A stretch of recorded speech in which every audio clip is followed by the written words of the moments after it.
Ayun mga buddy, nagtatanim na sila ng ng palay. Ayun, ang dami oh. Ang dami nila.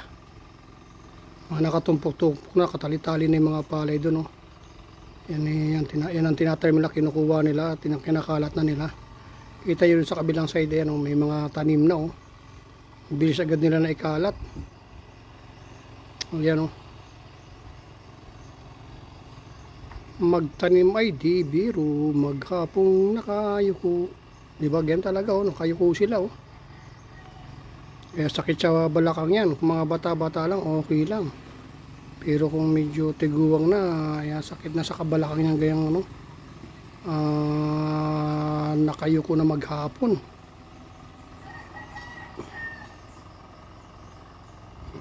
Ganyan po magtanim ng palay.